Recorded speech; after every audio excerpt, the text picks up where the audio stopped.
Saludos amigos de la Cátedra Libre, mi nombre es Mirna Mendoza, yo les vengo a comentar este libro de Benjamin Labatut, Maniac. Benjamin Labatut es un escritor nacido en Rotterdam, Países Bajos. Aquí tenemos una foto y se fue a vivir a la edad de 14 años a Santiago de Chile. Ha escrito varios libros y ha recibido varios premios. Este libro que tengo en mis manos se llama Maniac, es el nombre del primer computador que construye, es un acrónimo y es el primer computador la primera computadora que construye el científico John von Neumann. Este libro trata de la historia de John von Neumann, un científico húngaro de comienzos del siglo XX, muy notable, que tuvo grandes aportes en el área de las ciencias duras, como matemáticas, físicas, estadísticas, economía, además de que fue pionero en la teoría de los juegos que dan paso a todo este mundo digital, además de las ciencias de la computación, porque pues construyó el primer computador. Pues un científico notable. Y bueno, este escritor, Labatut, trata de mostrar el lado personal de este científico. Este libro consta de 4 partes. La primera parte nos hace como un acercamiento entre todas las histórico a través de las teorías de lo que es la ciencia y su evolución en los diferentes países y el uso de las tecnologías en los diferentes países del primer mundo, las grandes potencias. La segunda parte es más von Neumann y en el momento histórico de la bomba atómica, después de la bomba de hidrógeno, bueno, y todas sus relaciones con los grandes científicos del momento. En la parte número 3 aborda más lo que es von Neumann y su relación con la computación y con la creación de esta computadora y todo lo que pasa en ese momento, hasta el momento de su muerte. Y bueno, todos los vemos una serie de diálogos. Realmente él se nota que hay una investigación exhaustiva de toda esta parte real de la historia y de las ciencias con relación a este personaje John von Neumann, pero él hace como un ensamble, una fusión entre lo real y la ficción para mostrarnos esta parte humana de este científico John von Neumann. La propuesta es muy interesante, los diálogos, todo lo que está cargada de posturas muy reflexivas, de momentos muy reflexivos. Nos aborda la ciencia, que es algo fascinante. Particularmente a mí me fascina lo que es esto de las ciencias duras y de los avances tecnológicos, lo que es la humanidad. Y todo este avance tan rápido y una velocidad desenfrenada. Entonces tiene muchas conversaciones muy interesantes, cargadas de ironía, de reflexión, de humanidad. Bueno, y les voy a leer algo de la primera parte. Están una serie de científicos entonces voy a comenzar. Aunque Ehrenfest se alineó con firmeza al lado de lo nuevo y en un comienzo no se opuso, como si lo hizo su amigo Einstein, a los principios revolucionarios que venían de Bohr, Heisenberg, Dirac y Bohr, no podía sin embargo evitar la sensación de que habían traspasado un límite fundamental y que un demonio, o tal vez un genio, había anidado en el alma de la física, un genio al que ningún miembro de su generación podría devolver a su lámpara. Entonces vemos como aquí se presenta lo racional y la ciencia, pero también está lo humano, que a través de la intuición vemos cómo se expresa el temor hacia la incertidumbre de la ciencia, de lo que va a pasar en el futuro. Entonces aquí vemos otro momento en que está un maestro de von Neumann y tiene un problema que ha durado años sin resolver, y él lo resuelve en un momento, dice. Pero von Neumann no participó ni una palabra, solo cerró los ojos y levantó la mano. Cuando lo llamé, caminó hacia la pizarra y escribió una demostración completamente deslumbrante. En un segundo, sin esfuerzo, sin pensar. No podía creerlo. ¿Qué es esto? Este chico, ¿qué clase de chico es este? Todavía no lo sé. Todavía no lo entiendo. Pero después de eso, le tuve miedo a von Neumann.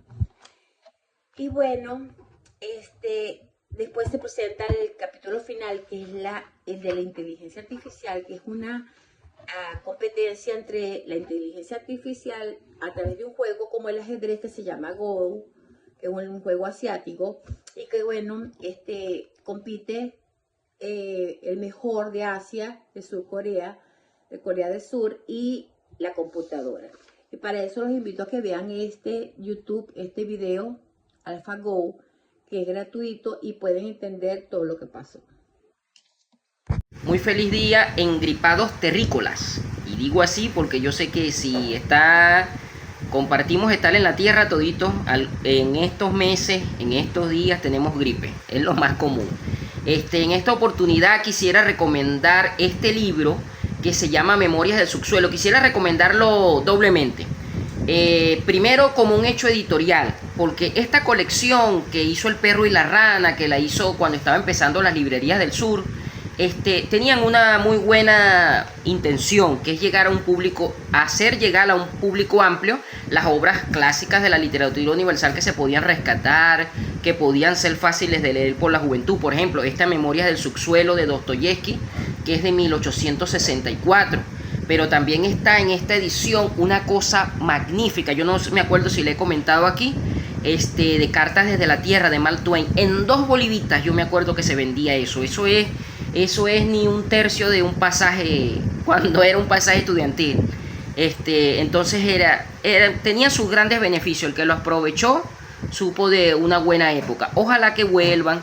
¿Qué se criticaría? En la calidad de la edición. Se podría hacer un precio más aceptable porque la edición sea más duradera, porque es material casi de periódico. Las traducciones sí son de lujo. Aunque el material sea casi de periódico, que hay que cuidar mucho, las ediciones sí son de Ricardo Baeza, de Alfonso Reyes, por ejemplo, la de Oscar Wilde, y así. Sí son ediciones que cuidan muy bien la reputación de quien las traduce. Son clásicos traducidos por también notables escritores. En este caso recomiendo Dostoyevsky porque un amigo lo propuso acá en el círculo de lectura que tenemos en Coro y dijo, o sea, a veces es difícil encasillar, vamos a leer todo lo mismo, o esta semana se la dedicamos a tal autor, pero no terminamos parando, ¿no? Y entonces cada quien lee lo que quiere, pero lo que pasa es que esta vez me dio como penita. ¿Cómo es posible que yo siempre le haya tenido ganas a Dostoyevsky, haya leído la referencia, pero un profesor de literatura no haya leído completo las obras importantes de Dostoyevsky? No, qué vergüenza. Yo he leído algunos cuenticos sueltos. Por ejemplo, una cosa magistral que me cambió la vida y de ahí quedé con un compromiso es El Gran Inquisidor, por el cuestionamiento religioso que se hace allí. A partir de allí quedé con el compromiso por este amigo para que para el próximo círculo de lectura leamos.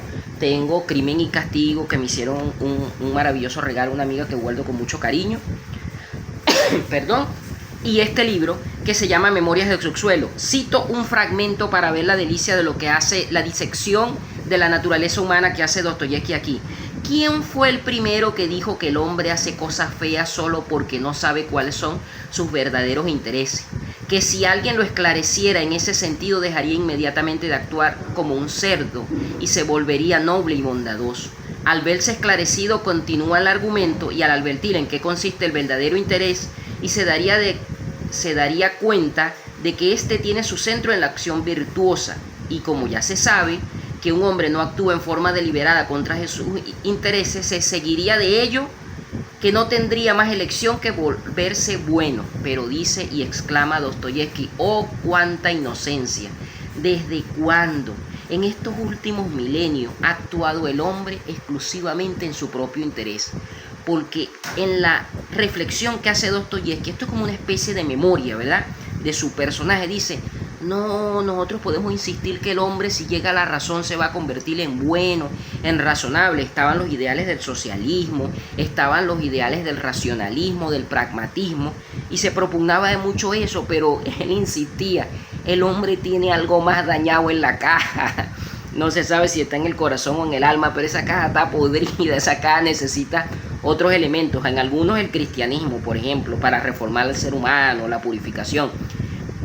Pero no se desquitaba de denunciarlo. El hombre está dañado y es malo por naturaleza. Es más, me hacen recordar aquellas palabras de Jesús que para mí poco en el púlpito creyentes la recalcan, pero a mí sí me interesan, que son aquellas cuando dice Jesús, ustedes que son malos saben dar cosas buenas.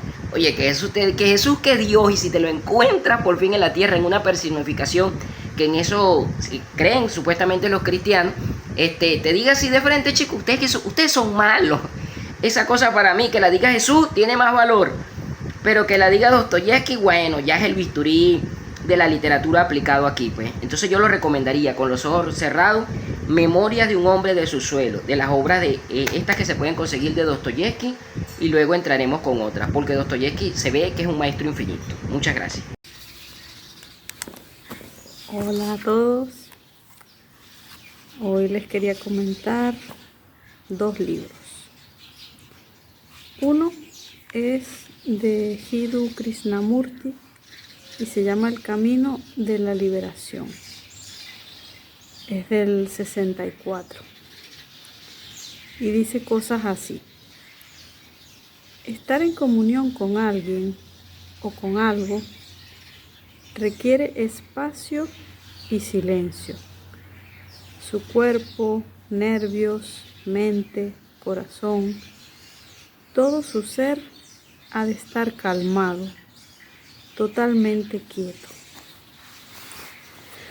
Bueno, me encanta ese concepto de comunión que requiere silencio, que requiere espacio, que requiere estar en calma. También nos dice: si han caminado alguna vez solos entre los árboles de un bosque o a lo largo de la orilla de un arroyo y han sentido la quietud, la sensación de vivir plenamente con todo, con las piedras, con las flores, con el arroyo, con los árboles y con el cielo, sabrán qué es la comunión. El yo con sus pensamientos, ansiedad, placeres, recuerdos, reminiscencia y desesperación habrá cesado por completo. Bueno, ya ven que es una cita que complementa la anterior y nos habla de esa experiencia de caminar entre los árboles o a la orilla de un río y sentir con todo el cuerpo, con toda el alma, esa quietud, esa sensación de estar plenamente con todo, en comunión con todo. Y él sobre todo marca el hecho de que el yo, con sus pensamientos, ansiedad, placeres, recuerdos y desesperación, cesa por completo. En otro de los libros de Krishnamurti, este es El estado creativo de la mente, nos dice, por ejemplo: después de todo, sentir es pensar. Los dos son inseparables. Cuando veo un niño en la miseria, hambriento, entonces quiero romper con la sociedad, con el político y todos los demás, y hacer algo acerca de ello. El sentimiento siempre va con el pensamiento. Y el sentimiento es percepción, sensación, contacto y todo lo demás. Sentir es ser sensible.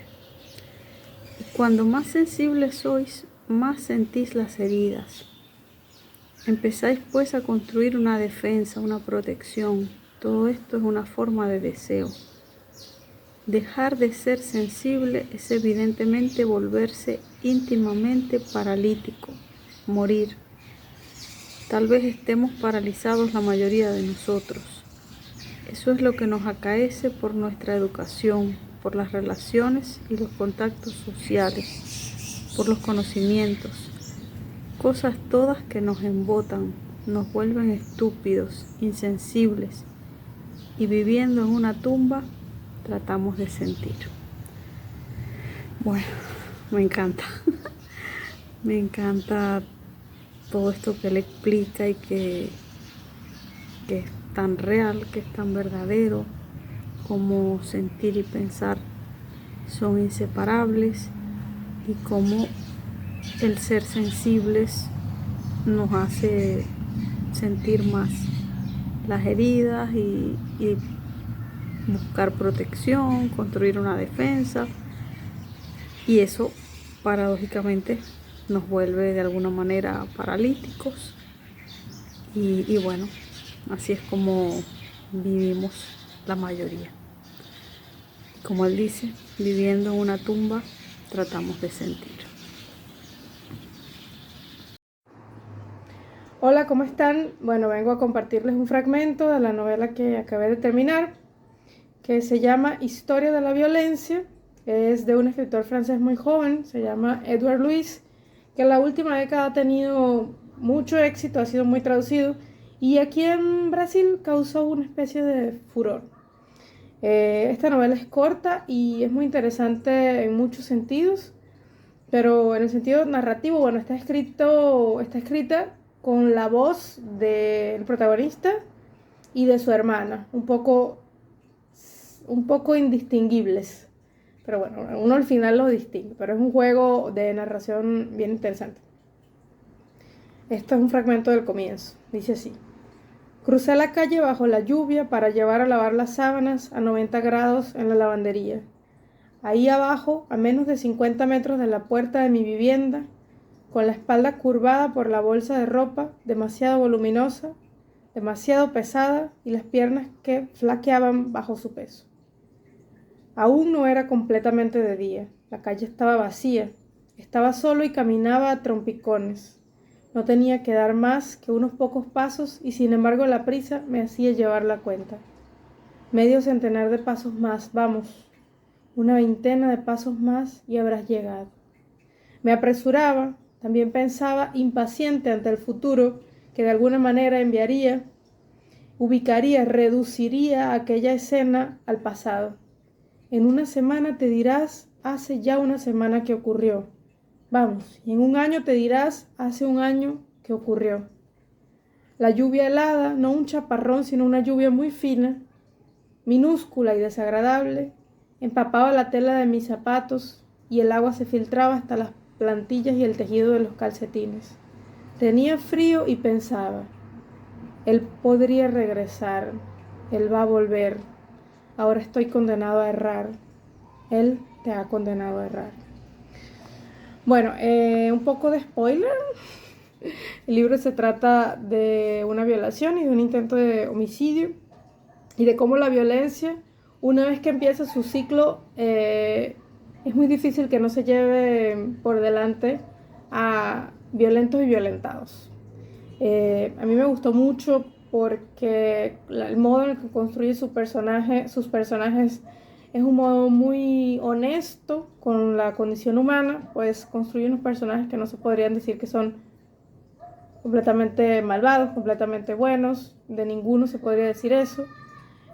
Claro que hay una separación explícita entre la persona víctima y el victimario, pero de la forma en que es construido, nosotros tenemos acceso, digamos, a una construcción compleja de dos seres humanos que se encuentran en una escena de violencia.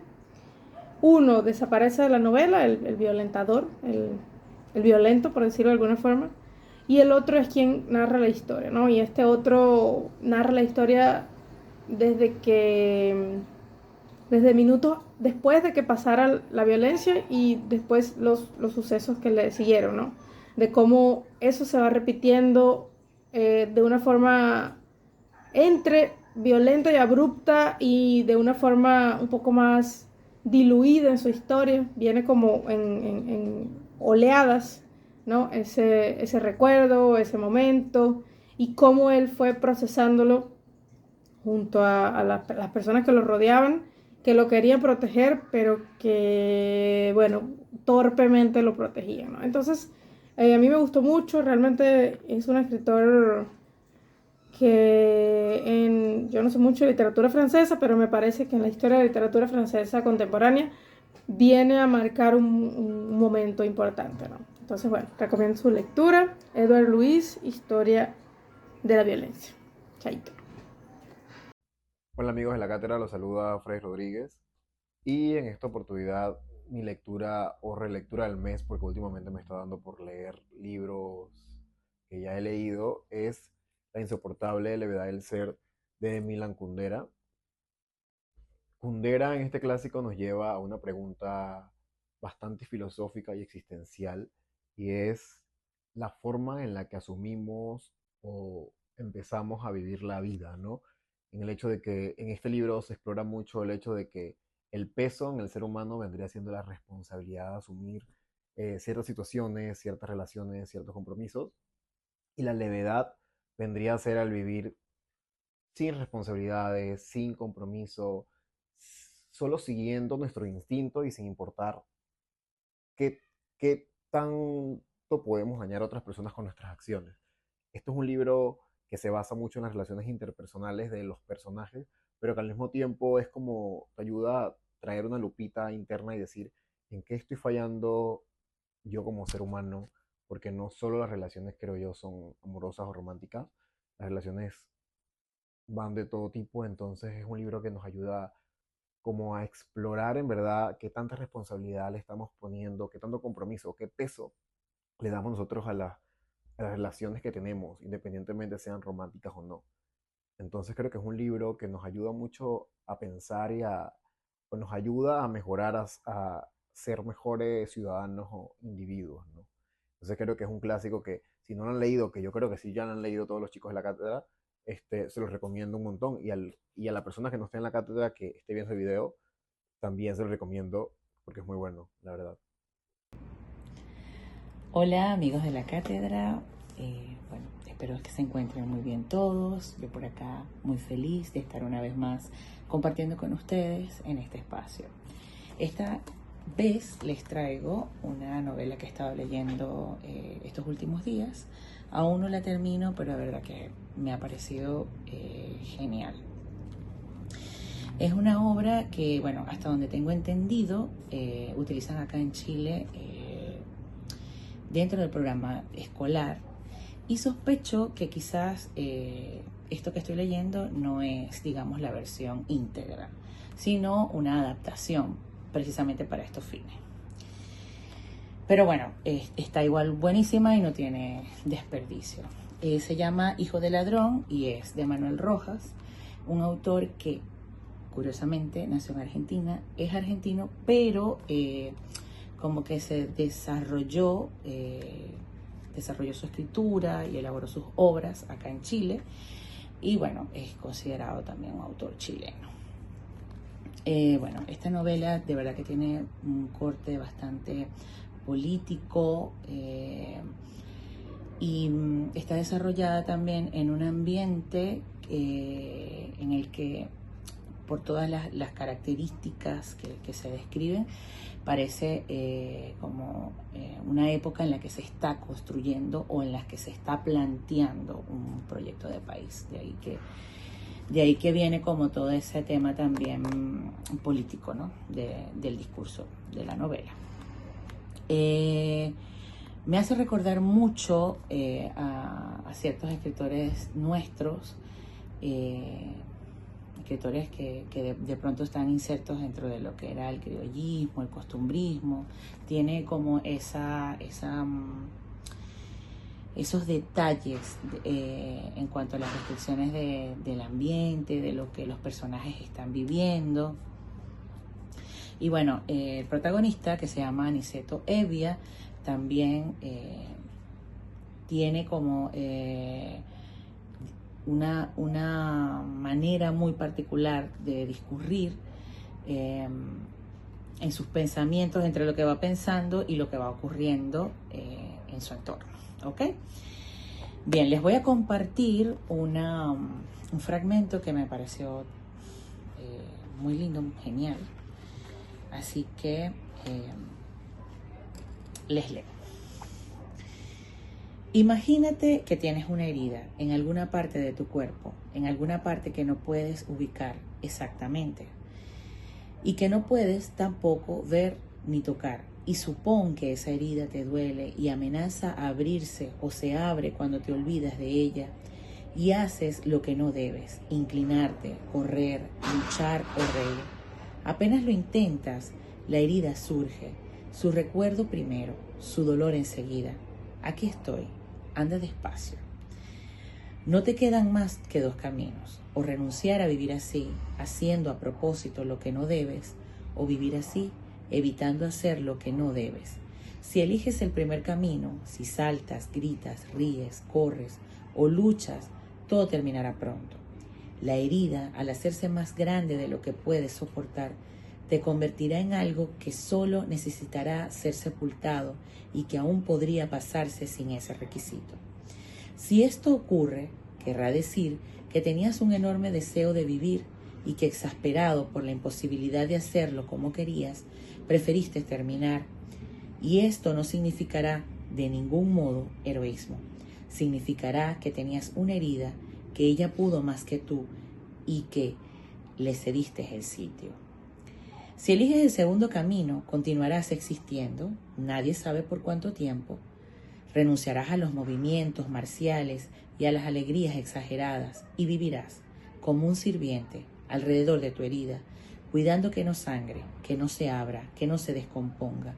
Y esto, amigo mío, significará que tienes un enorme deseo de vivir y que, impedido de hacerlo como deseas, aceptas hacerlo como puedas, sin que ello deba llamarse, óyelo bien, cobardía. Así como si elegiste el primer camino, nada podrá hacer suponer que fuiste un héroe. Resistir es tan cobarde o tan heroico como renunciar. Y bueno, en estas continuas reflexiones va transcurriendo la obra, ya que, bueno, este personaje es un personaje estigmatizado precisamente por ser hijo de ladrón y cómo esto determinó además su destino, porque lo marcó. Y bueno, él va haciendo todos estos análisis sobre lo que va viviendo en la calle, sobre lo que va viviendo en la cárcel.